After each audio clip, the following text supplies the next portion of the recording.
Vamos a ver, para poner esta por la mano. Padre bendito, gracias. Gracias por tu tanto amor, Señor. Gracias porque nada de tu gracia la merecemos. Tú no nos debes gracias, Señor. Solo porque quisiste, Señor. Ayúdanos a comprender esto hoy, Señor. Ayúdanos a maravillarnos con tu tanta gracia que no merecemos, Señor. Te pido que generes emociones fuertes en nuestros corazones, que te alaben, Señor, con un corazón sincero cuando veamos cada una de estas cosas, Señor.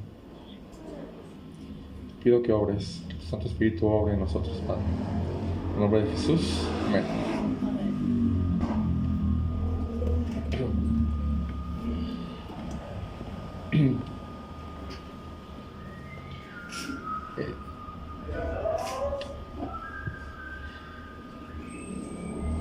¿Se han dado cuenta que damos por sentada la gracia de Dios? Que damos por sentado la bondad de Dios.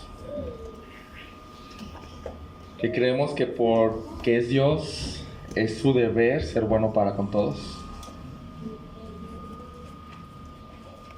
Ser bueno, la bondad de Dios es un atributo de Él, pero junto con muchos otros. Él es santo y no tolera el pecado. Él es justo. No toma al culpable por inocente. Y dará a todo el mundo lo que merece. Él es soberano. Él hace planes. Él decide y absolutamente nadie puede decirle, oye, ¿por qué haces eso? Él es el que pone las reglas de absolutamente todo.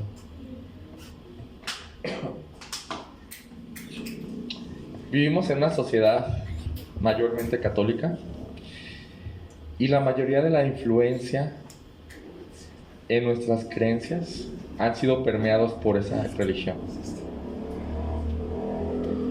Todo el mundo cree que Dios debe ser bueno con todos, ¿no? Por ser Dios. Todo el mundo cree eso. Que es su deber derramar gracia sobre todos, sobre cada ser humano. Pero ¿saben que no es el deber de Dios hacer eso? Él da gracia, pero Él la da a quien Él quiera.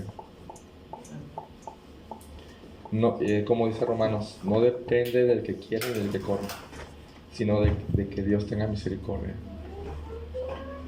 Él es bueno, pero también permite que la mayoría de las personas del mundo, en toda la historia, Él permite que se pierdan en una eternidad de sufrimiento justamente.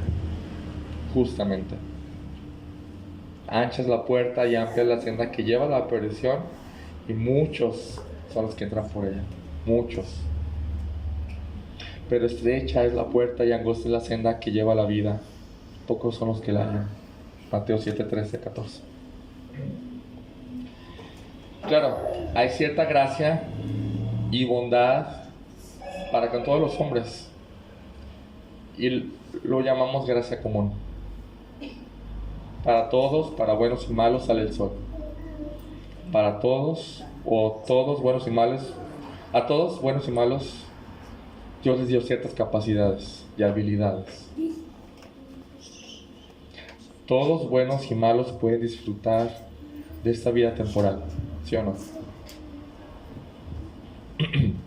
Todos buenos y malos pueden experimentar amor y alegría. Esa es gracia. Pero si hablamos del bien mayor o máximo, ¿cuál es ese bien mayor o máximo? ¿Es tu salvación? La vida eterna. Hay algo más grande que eso. Su santidad. Más grande.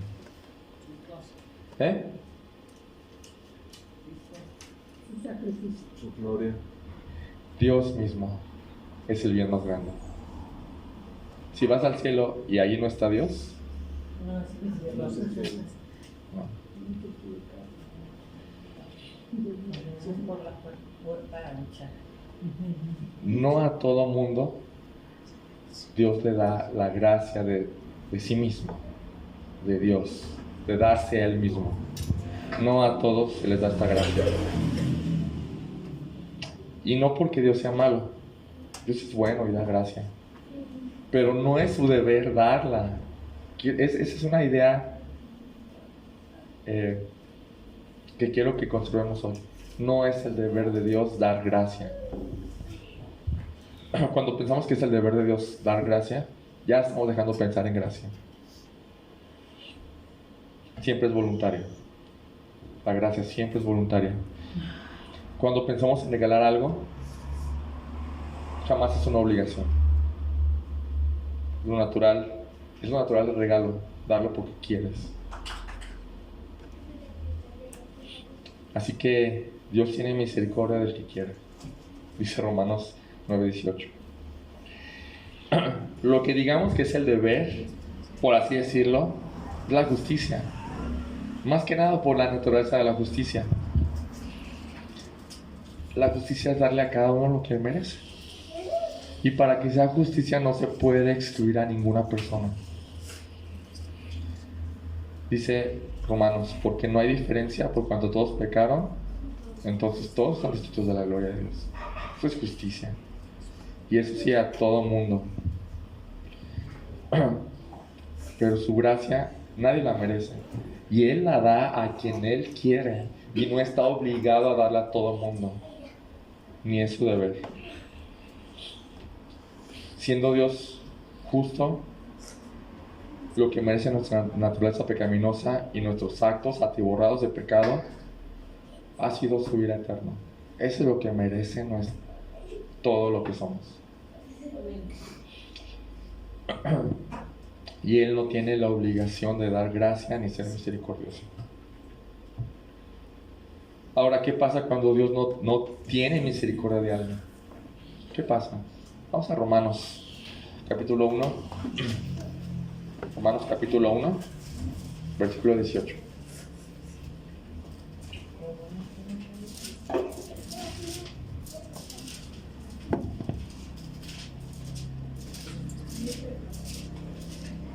Romanos 1, versículo 18.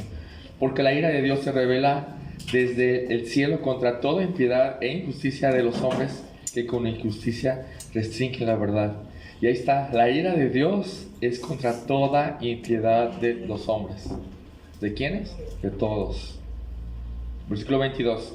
Profesando ser sabios se volvieron necios y cambiaron la gloria del Dios incorruptible por una imagen en forma de hombre corruptible, de aves, de cuadrúpedos, de reptiles. Por lo cual Dios los entregó. ¿Qué significa entregar? Dios los entregó. ¿Saben qué significa? Quito mis manos, hagan lo que quieran. Hagan lo que quieran. Atibórrense de sus pecados. Por lo cual Dios los entregó a la impureza, a la lujuria de sus corazones, de modo que deshonraron entre sí sus propios cuerpos.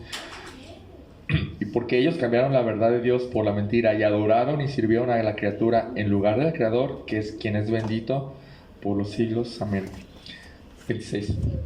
Por esta razón, segunda, Dios se quitó de en medio y dijo, ¿quieren hacer eso? Háganlo.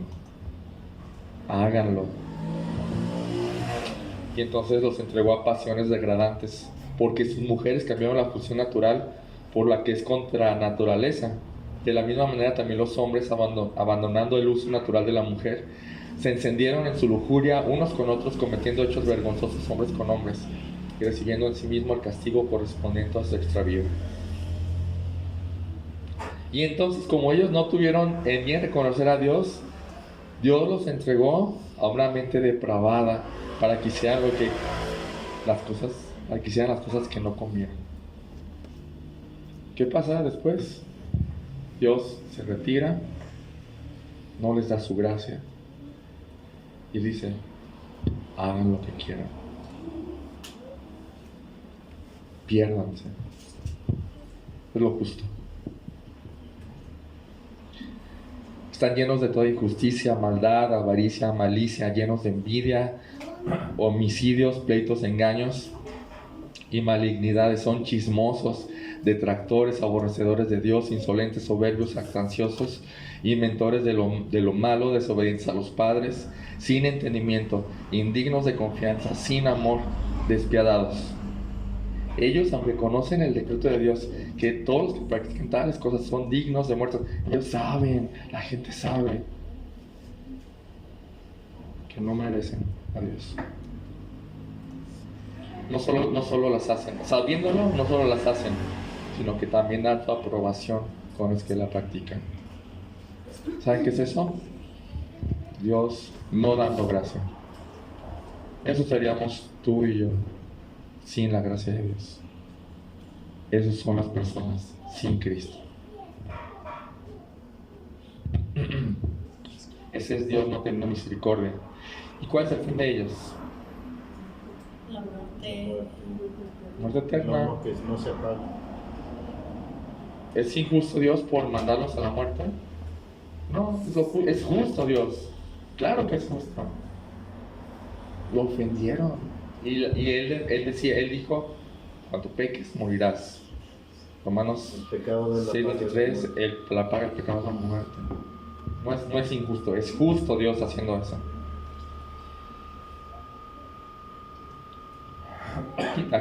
¿A qué voy con todo eso? Solemos dar por sentado que Dios nos debe gracia. Solemos dar por sentado que Dios debe ser bueno para con todos. Solemos dar por sentado que yo tengo esa gracia y me la debía. Me la merecía. Me la merecía. No es así. Y sí, Dios da gracia a algunos, a los que Él quiere. Y si somos contados de entre ellos, de los que Él quiere, somos enormemente privilegiados, porque no a todo mundo se les concede esta gracia. Somos enormemente privilegiados. Y esto ha sucedido desde el principio. Dios ha mostrado gracia solo con algunos. Mostró gracia con Adán y Eva, ¿no? Después de pecar. Mostró gracia con Abel, pero no con Caín, ni con la descendencia de Caín. Eligió a la descendencia de Set para que entre ellos el nombre de Dios fuera invocado. Y se comenzó a multiplicar la humanidad y el pecado abundó, y en la generación de Noé Dios solo escogió a 8 de quién sabe cuántos, miles, quizás millones todavía. Solo a 8 les mostró el favor, solo a 8. Y alguien puede decir que injusto. No, porque incluso esos 8 se merecían la muerte, se merecían ahogarse en el diluvio. Y entonces hubo un reinicio, pero Noé y su familia también eran pecadores. Y el pecado se siguió extendiendo por la descendencia de ellos. Y toda la humanidad estaba corrompida y sumida en el pecado. Lo justo es, todos se merecen la muerte eterna. Pero Dios, en su misericordia, escogió a un hombre pecador e idólatra, Abraham. Lo escogió a él y a su descendencia para que ellos fueran su pueblo escogido. Pueblo, una nación escogida. Acompáñame a Deuteronomio 7, por favor.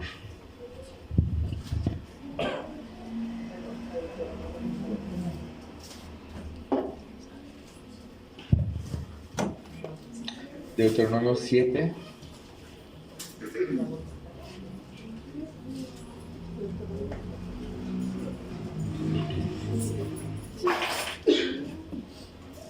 Versículo 6. Porque tú eres pueblo santo para el Señor tu Dios. El Señor tu Dios te ha escogido para ser pueblo suyo de entre todos los pueblos que están sobre la superficie de la tierra. Ahora fíjense en la referencia a la gracia. El Señor no puso su amor en ustedes, ni los escogió por ustedes ser numerosos o más grandes que los otros pueblos, pues ustedes eran los más pequeños. Versículo 8. Más porque el Señor los amó. Esa es la única razón por la que los eligió, porque Él quiso. Y ellos fueron la nación de Dios. ¿Qué significa eso?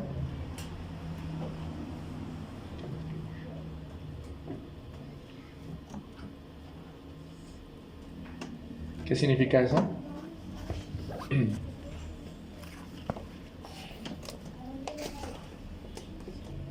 Que tienen un enorme privilegio. Un enorme privilegio. Dios los sacó de Egipto con maravillas nunca antes vistas. ¿Se han imaginado estar ahí? ¿Se han imaginado el terror de estar ahí y que no te pase nada? De estar esperando cómo pasa la mano de Dios para matar al primogénito. De estar temeroso de que llegue a tu casa. Dios habló y les dio su palabra. Su palabra. Dios habló audiblemente. ¿Se han imaginado qué es eso? Es el privilegio de ellos. Y Dios los mantuvo milagrosamente mediante pan que caía del cielo. Y dice Dios, ¿alguna nación ha comido eso? Privilegiados, privilegiados. Y tomaban agua de agua que salía ¿de dónde? De las piedras. De las piedras. Dices, ¿qué? Milagros tras milagros. Y Dios los metió milagrosamente y poderosamente en la tierra prometida. Y ellos prosperaron. Y siguen haciendo. Ellos vencieron a todas las demás naciones, pero realmente fue Dios quien se las entregó en sus manos. Y la historia continúa, pero quiero tenerme ahí porque la idea es mostrar que hay una diferencia enorme entre ser el pueblo elegido de Dios y el no serlo.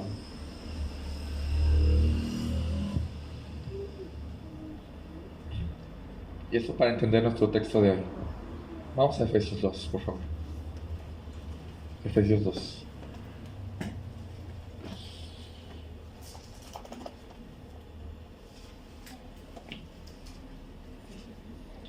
Versículo 11.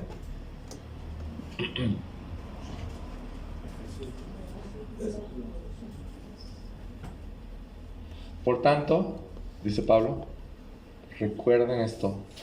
Recuerden que en otro tiempo ustedes, los gentiles en la carne, que son llamados sin circuncisión por la tal llamada circuncisión hecha en la carne por manos humanas, recuerden que en ese tiempo ustedes estaban separados de Cristo, excluidos de la ciudadanía de Israel, extraños a los pactos de la promesa, sin tener esperanza y sin Dios en el mundo. Ahora, solamente para entender esto, en unas palabras, ¿qué significa ser gentil? Significa no pertenecer al pueblo judío. Significa no judío, eso es gentil. Pero después habla de la circuncisión en la incircuncisión. La circuncisión es la práctica ceremonial que identificaba físicamente al pueblo judío. Pero el término iba más allá de eso. Era para describir al pueblo judío. Era un sinónimo de la circuncisión. Dice Pedro, a mí me mandaron la circuncisión. ¿A quién? Al pueblo judío, al pueblo del pacto. Y a Pablo lo mandaron a la incircuncisión. Era un sinónimo de al pueblo no judío. Entonces, Pablo le está hablando a los efesios, y aun como mexicanos, podemos identificarnos muy bien con esto, porque ni los efesios ni los mexicanos éramos parte del pueblo de Dios, ni participamos de tal privilegio. Es a lo que voy, ¿no? La religión católica nos ha permeado mucho de que es que Dios es el Dios de todos y como muy universalista, ¿no? sí.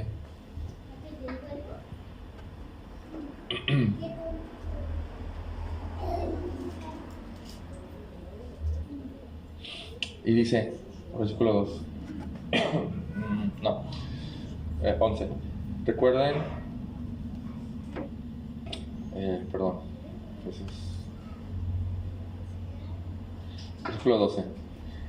Recuerden que ustedes, los gentiles, que no forman parte del pueblo judío, en otro tiempo estaban separados de Cristo, excluidos de la ciudadanía de Israel, extraños a los pactos de la promesa, sin tener esperanza y sin Dios en el mundo. Entender cada una de estas circunstancias en las cuales nos encontrábamos nos va a hacer amar más, mucho más, la gracia que se nos extendió a nosotros en Cristo. Sin Cristo, eso es lo que quiere decir en otro tiempo. Sin Cristo, esta era nuestra situación. En primer lugar, estábamos separados de Cristo. Y aunque parezca obvio que sin Cristo estamos separados de Cristo, se refiere a más allá todavía. ¿Cuáles son las implicaciones de no tener a un Mesías?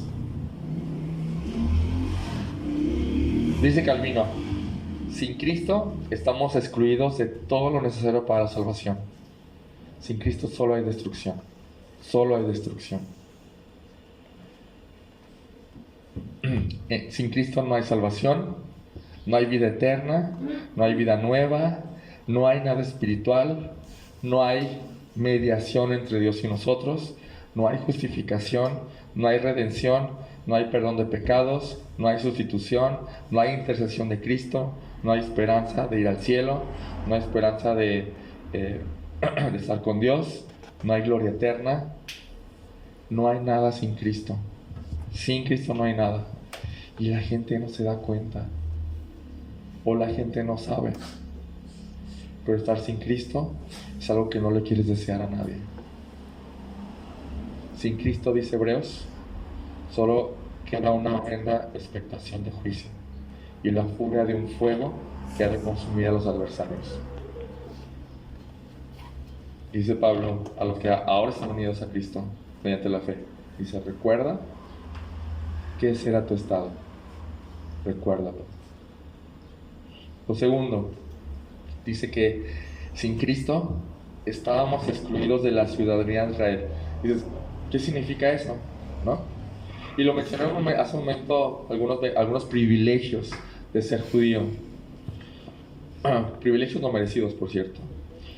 Un privilegio no merecido, pero un enorme privilegio por ser la única nación escogida.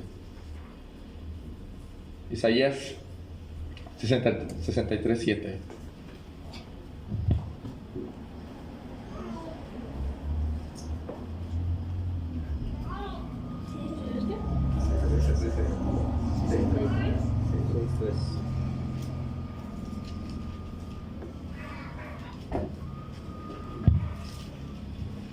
Isaías 63:7. Las misericordias del Señor recordaré, las alabanzas del Señor, conforme a todo lo que nos ha otorgado el Señor, por su gran bondad hacia la casa de Israel, que les ha otorgado conforme a su compasión y conforme a la multitud de sus misericordias. La casa de Israel era una nación privilegiada, de verdad, de verdad. Se pueden resumir los privilegios en este pasaje. Romanos 9, 4 al 5.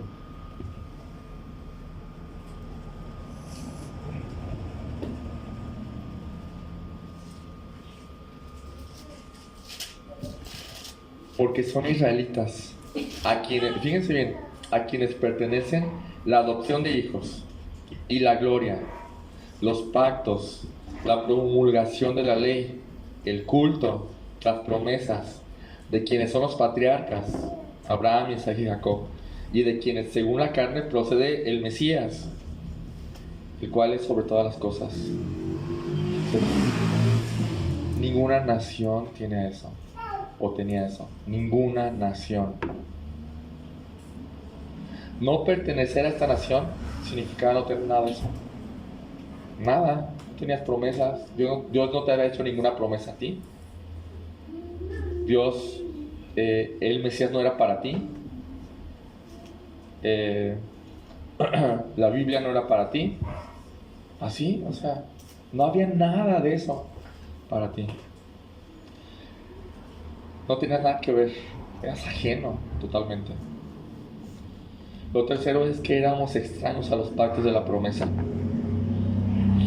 No pertenecer a la ciudad de Israel abarca que éramos ajenos a los pactos de la promesa, o a los pactos, o a la promesa. Pero creo que quiere Pablo ser enfático aquí.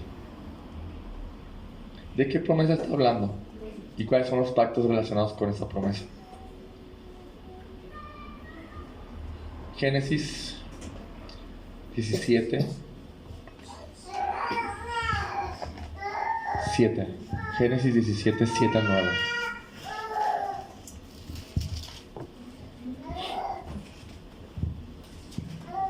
Estableceré mi pacto contigo y tu descendencia después de ti, por todas tus generaciones. Dice, un pacto eterno de ser Dios tuyo. Es esa. Y seré el Dios de tu descendencia después de ti. Y te daré a ti y a tu descendencia después de ti la tierra de tus peregrinaciones, toda la tierra de Canaán como posesión perpetua, y yo seré su Dios.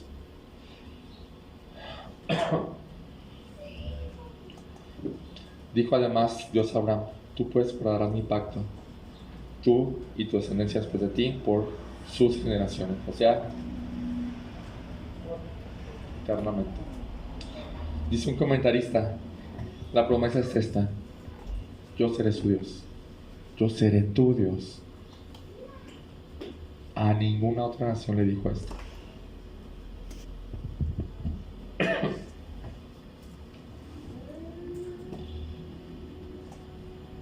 Y los pactos que giran alrededor de esta promesa van desde la posesión de la tierra, como lo vimos ahorita, hasta la imposición del rey y del reino.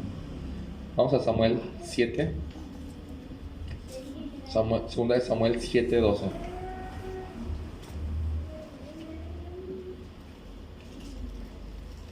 Cuando tus días se cumplan, le dice Dios a David, y reposes con tus padres, levantaré a tu descendiente después de ti, el cual saldrá de tus entrañas, y estableceré su reino. Él edificará casa en mi nombre, y yo estableceré su reino, el trono de su reino.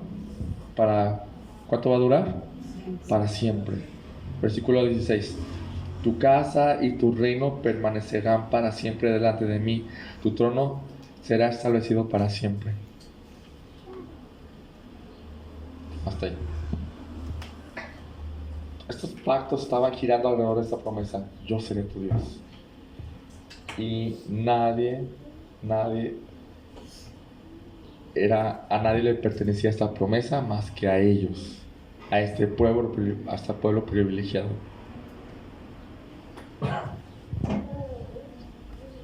O sea, nosotros no tenemos nada que ver a eso, nada, en absoluto, nada.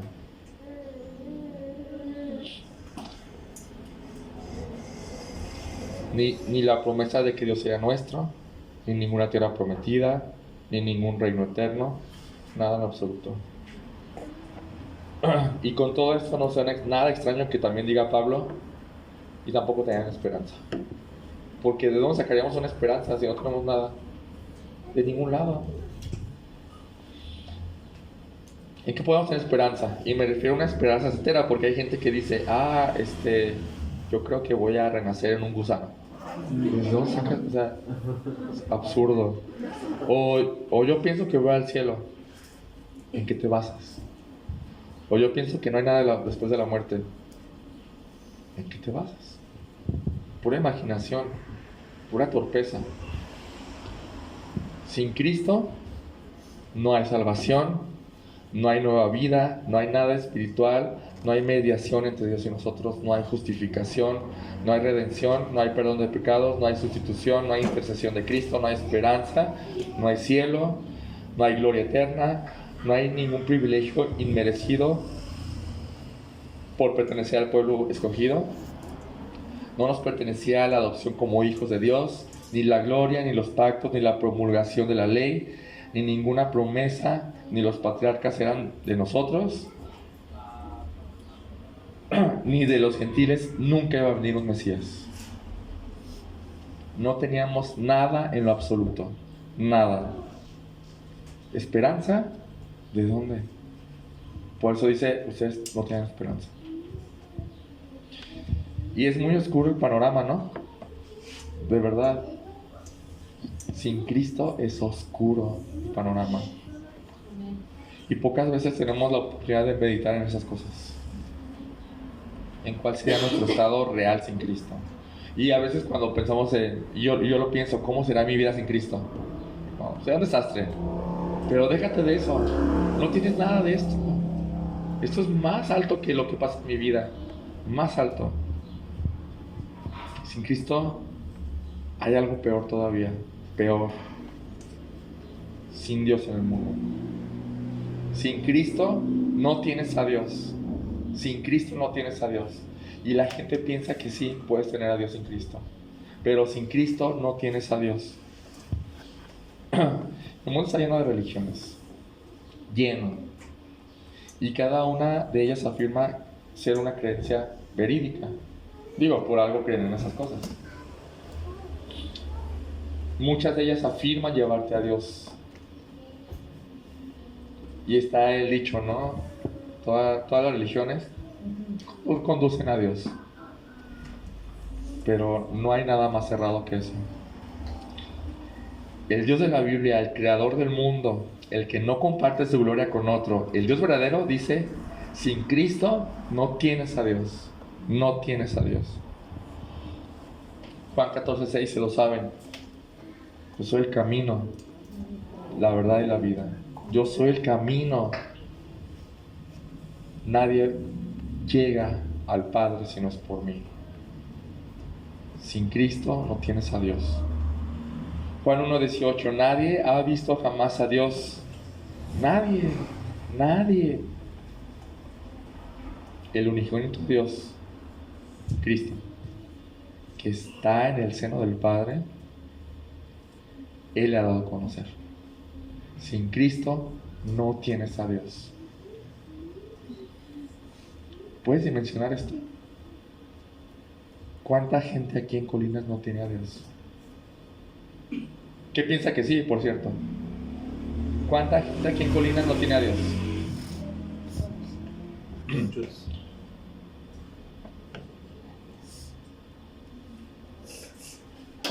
Exportalo fuera de aquí. ¿Cuánta gente en la zona metropolitana no tiene a Dios? Y llévalo más lejos. ¿Cuánta gente en México y en el mundo no tiene a Dios? Ahora, véanse a sí mismos. Esa era nuestra situación. No hay esperanza.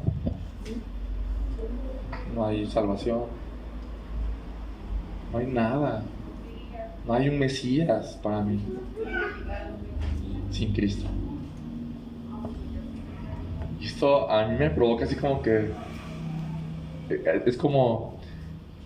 ¿Les ha pasado que estaban a punto de que los repillaran y alguien los jaló? Dices, me iba a morir ahí en mi mente. Si Él no hace algo, nosotros estaríamos así.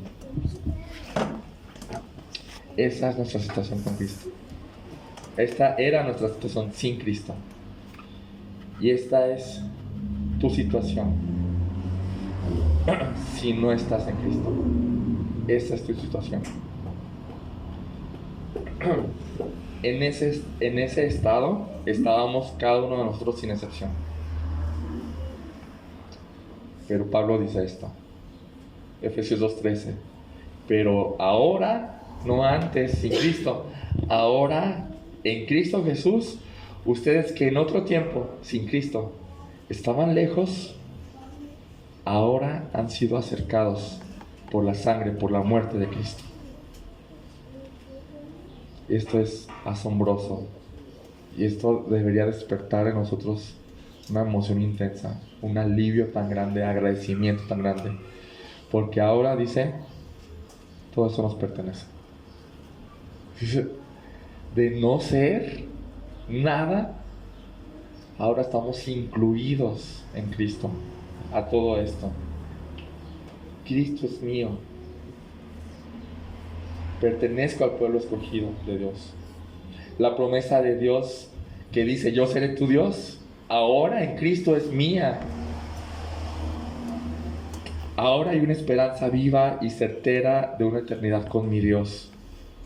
Sobre todo, tengo a Dios.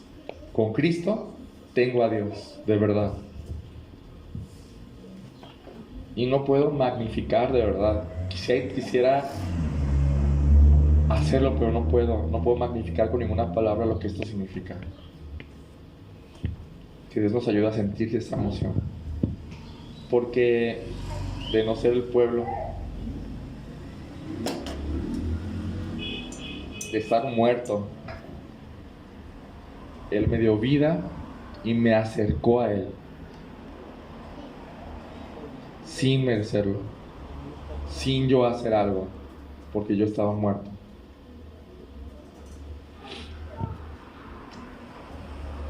¿Sientes esto? Dios nos ha dado tanta gracia. ¿No te sientes tan inmerecidamente privilegiado por algo que tú ni hiciste ni provocaste?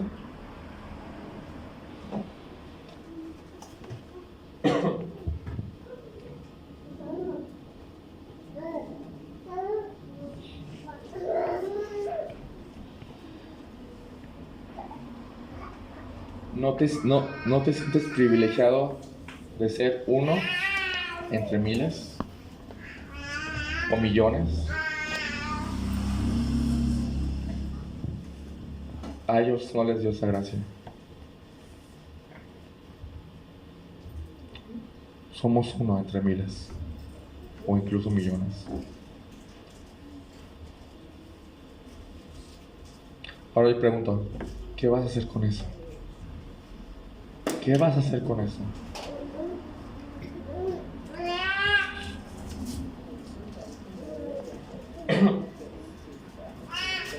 ¿Sabes qué hacer? Gózate, de verdad, gózate y salta de gozo. Que tu corazón se emocione por esto, porque eres privilegiado. Privilegiado, algo no lo mereces. Fuiste privilegiado por pura gracia. Tienes a Dios, no lo tenías. La gente piensa que sí lo tiene, pero no lo tiene. Y nosotros lo tenemos, si estamos en Cristo.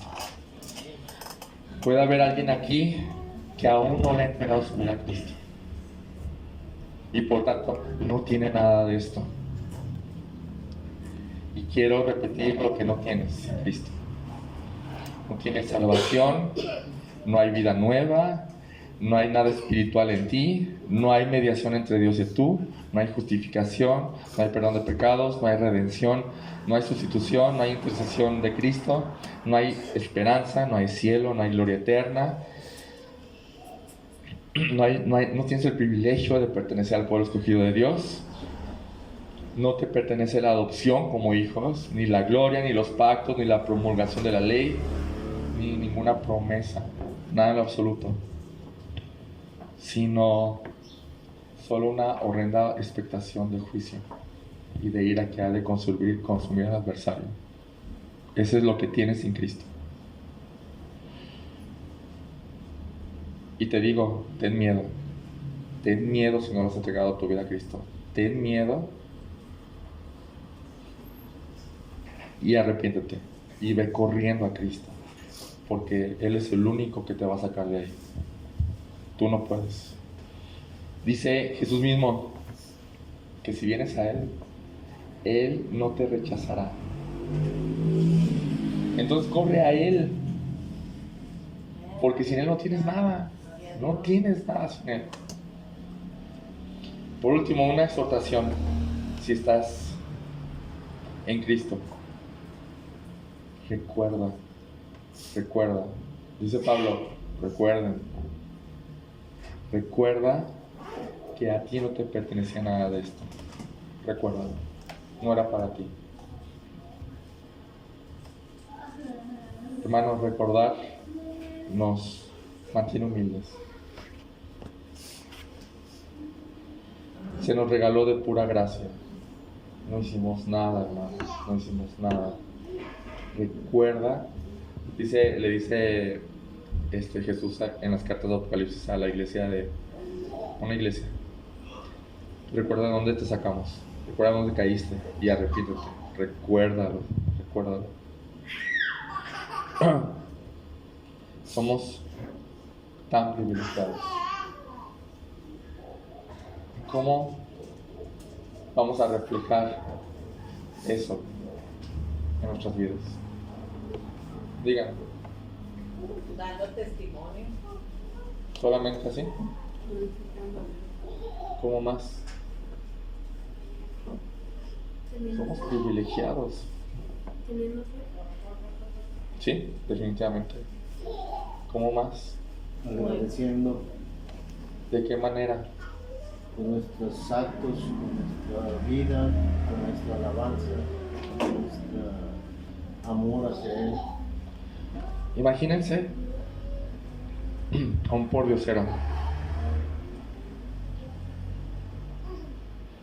sin posibilidad de salir de ahí. Imagínense una persona rica que lo agarre y lo limpie, lo bañe, le dé su servicio de salud, todo, lo deje completamente funcional. Y que esta persona y que este hombre rico le diga: quiero que seas mi trabajador. ¿Cómo esta persona trabajaría para él? Realmente. Agradecido. ¿Con queja?